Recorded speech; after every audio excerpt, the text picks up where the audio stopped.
É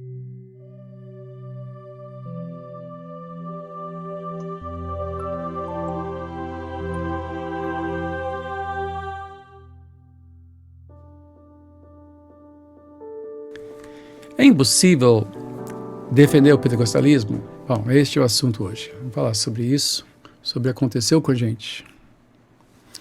Então, quando eu falo sobre pentecostalismo, muitas pessoas já levantam e dizem: hoje o pentecostalismo é absurdo, muitas coisas absurdas, não é o que foi, nunca foi legal. Outros disseram: nunca devia ter acontecido, invadiu a igreja, tem que acabar, tem que morrer. E há por trás disto uma certa reação compreensível aos absurdos que foram praticados e andam sendo praticados em nome do pentecostalismo. Há histerismo? Sim, existe histerismo. Há uma falta de preparo bíblico, embora o pentecostal tenha a Bíblia como absoluta verdade. Qualquer coisa que acontece, o bom pentecostal vai perguntar: onde fica isso na Bíblia? Digamos que nem todos sabem usar direito a Bíblia, fazem uma leitura ingênua e até simplória da Bíblia, muitas vezes criando distorções e fazendo transposições absurdas do Velho Testamento para os dias de hoje, fazendo aplicações que não têm nenhuma procedência, e reconheço isto, claro que reconheço isto, e as críticas, e muitas pessoas machucadas, inclusive, com algumas das coisas que se levantaram em nome do pentecostalismo, e que machucaram pessoas foram machucadas, profetadas, profecias falsas que foram tidas como importantes, e pessoas confusas e desorientadas por causa da profecia que receberam. Eu conheço pessoas que até hoje vivem extremamente frustradas e em grande dúvida: foi profetizado que eu seria pastor, eu nunca fui pastor, será que eu estou em pecado, desobedeci a Deus? E infelizmente, esta maneira de profetizar, que é mais uma espécie de releitura de evidência, que é muito comum no nosso país, foi transposto para a igreja e abraçado pelos pentecostais, e pessoas desejando ser reveladas por algum profeta ou alguma profeta na igreja, e isso causou muitas distorções e partiu muitos corações, vamos dizer a verdade, estragou vidas.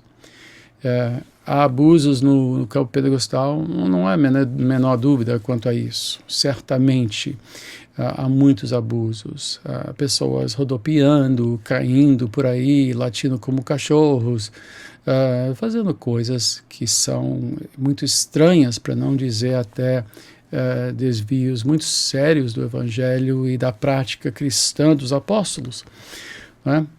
Quando eu falo de pentecostalismo, precisam entender que eu venho de uma família tradicional pentecostal.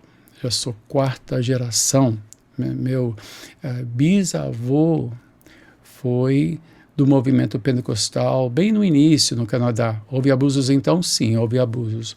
Mas eu conheço os meus antepassados, sei que eram homens de muita oração, pessoas cujos corações estavam voltados a ganhar almas perdidas. Meu avô, quando era muito jovem, casou, era conhecido como o menino pregador. E ele e a minha avó iam de cidade em cidade, recém-casados, muito novinhos. E assim que chegasse numa cidade nova no Canadá, desculpe, uma coisa está no olho. Assim que chegasse na cidade no Canadá, vilarejo, que fosse, foram para a praça pública, e minha avó tirava do estojo o trombone dela, tocava trombone e cantava. E meu avô, com a Bíblia debaixo do braço, com aquele terninho, passadinho, tal, aquela camisa, né, surradinha, gravatinha, Bíblia embaixo do braço, ela tocava o trombone. Não tinha internet naquela época, não tinha não sei quantos canais de televisão, então, ao tocar o trombone, ele cantando, velho hino, né? Pessoas vinham para a praça para ver que comoção era essa, juntavam umas pessoas e ele pregava o Evangelho, João 3,16, porque Deus amou o mundo de tal maneira que deu o seu Filho unigênito, para que todo que nele crê não pereça, mas tenha vida eterna. E pregava o Evangelho, orava por pessoas doentes, eram curadas, e começava uma igreja. Dentro de um ano já tinham as minutas, já tinham conseguido um lugarzinho, talvez alugado, ou talvez até começasse a construir uma igreja. E ele ligava para o escritório central e chamava, dizendo, olha, já está pronto aqui para um pastor assumir.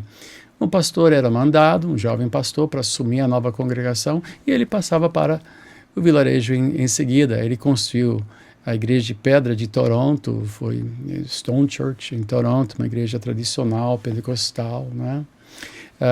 E vários outros lugares, Londres, Ontário, no Canadá, e foi aí até as planícies, né, de Saskatchewan e Manitoba, e até, eu acho que não chegou a Vancouver, mas ele se tornou, nos anos 50, o superintendente nacional das Assembleias de Deus e também o presidente da Aliança Mundial Pentecostal. Então, quando eu falo que sou pentecostal raiz, meu pai, meu tio foi fundador da Cruzada Mundial de Literatura e meu pai fundador da Igreja de Nova Vida, que hoje já são várias igrejas diferentes, denominações até diferentes, mas se você vê Nova Vida, geralmente isso se reporta de volta ao mesmo fundador, que é foi meu pai, Bispo Roberto McAllister, que fazia programas na televisão, Coisas da Vida, Café Espiritual no Rádio Relógio, que depois eu fiz após a morte dele.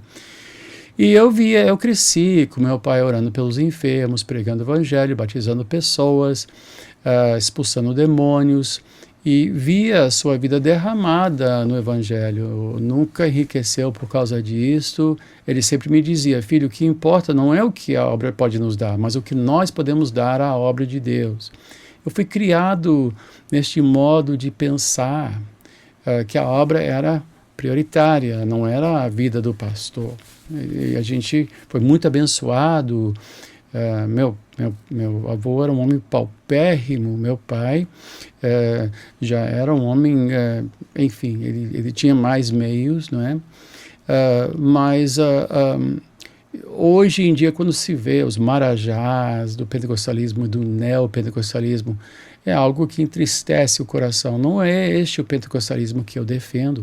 O pentecostalismo, de fato, se tornou muitas coisas diferentes. Algumas igrejas pentecostais tradicionais se enveredaram pela busca do poder político, ou poder econômico, ou até o poder maçônico. Sim, existem pastores das Assembleias de Deus que são maçons, que é uma estrutura de poder, onde pessoas se alianciam umas às outras para se autoprotegerem, fazendo votos e angariar poder e riqueza, né?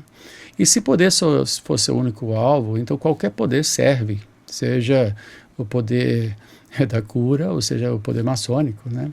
Não é este o alvo do pentecostalismo que eu conheço. Então, quando eu defendo o pentecostalismo, estou defendendo um ideal, estou defendendo uma experiência de família, não estou defendendo o que isso se tornou. Podemos até falar sobre os vários pentecostalismos. Eu não quero apontar dedo e acusar, porque não precisa, todo mundo já vê o que há de distorcido hoje em dia,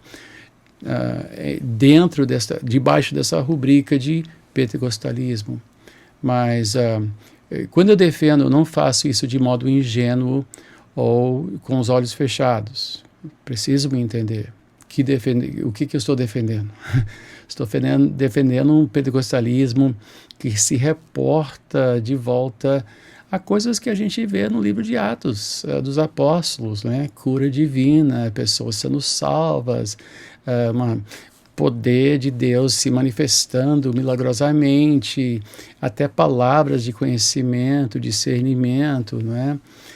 Coisas que são maravilhosas de ver, mas que têm um objetivo só. Tem o objetivo de ganhar almas para Cristo e o objetivo de glorificar a Deus. Então é este o pentecostalismo que eu defendo. Vão dizer, então eu não sou idealista. Não, eu sou um sacerdote, eu sou um crente.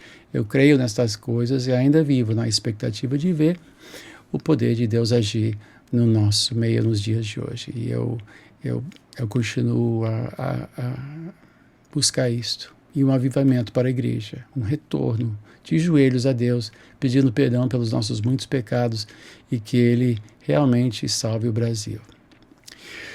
Eu continuo toda semana, prometo voltar toda quinta-feira. Eu respondo perguntas todo dia no Instagram.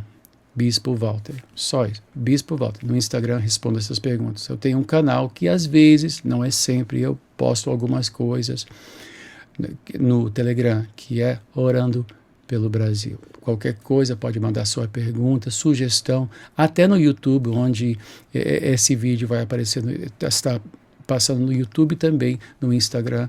Se quiser mandar perguntas, vou procurar responder sempre, né? Diariamente respondo, e um tema de sugestão para o programa também aceito. Que Deus te abençoe, Deus te guarde, que Deus nos mantenha de coração aberto para o que Ele quer fazer em nossas vidas, isso que importa.